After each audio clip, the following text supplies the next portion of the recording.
My name is James Roger Brown. I was born in St. Paul, Minnesota, August the 22nd, 1927. Puts me at 80 years old, considered to be an old man.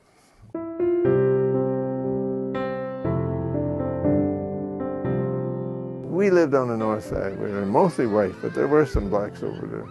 I played with mostly white kids.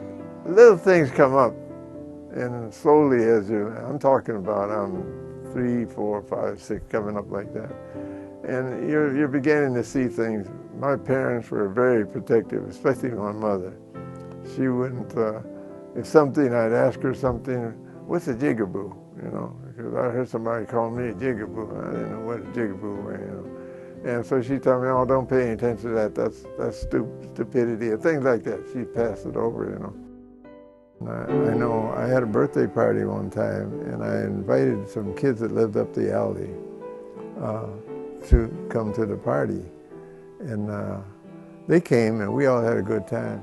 They came to my birthday party, so Connie was having a birthday party. This is about 6 or 7 months later. And he's telling me over the park, he says, come on over to the house tomorrow. They're going to have a birthday party for me. So I went home to my mother, and she says, oh, yeah, that'd be nice. I want you to have a good time. Behave yourself. And don't get these clothes dirty. Yes, ma'am. She dressed me up in my Sunday suit and all this sort of thing. And I go down the alley to the Sweeney's house. We never did knock on doors. We just hollered, So I hollered for Connie to come on out and play. Connie! Hey, Connie! I could hear the noise in the front of they were having a party or something. The mother came to the door, opened the door, and she says, what's going on here? And I said, well, Connie invited me to his birthday party. And she says, oh, there's been some mistake here. Hi, Connie. Hi, Jim. Get back in the house. She said, why don't you sit down on the steps there, on the back porch, and I'll be right back. And she went in and she come out with some cake and ice cream and told me to eat it. When I finished, would just leave the saucer on the deck and she would get it later. And she said, whenever you want to see my kids, you see them at the playground like you always do. She said, but you don't come to my house.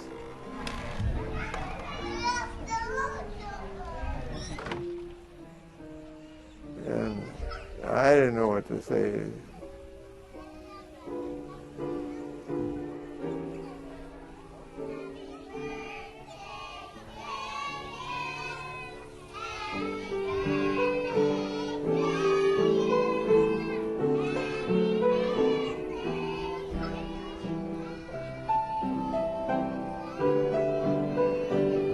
And I went on down the alley, and when I got home, my mother asked me what I was doing. She knew something wrong. I could tell by the expression on her face. I said, well, Connie's mother told me that there had been a mistake. Is Connie a white boy?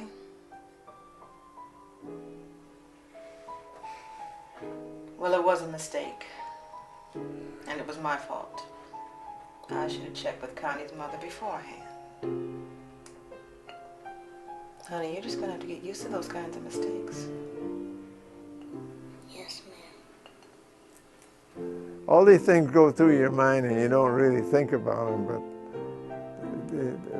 the residue sticks, and all of it's building up. And that's the way it built up with me for years and years.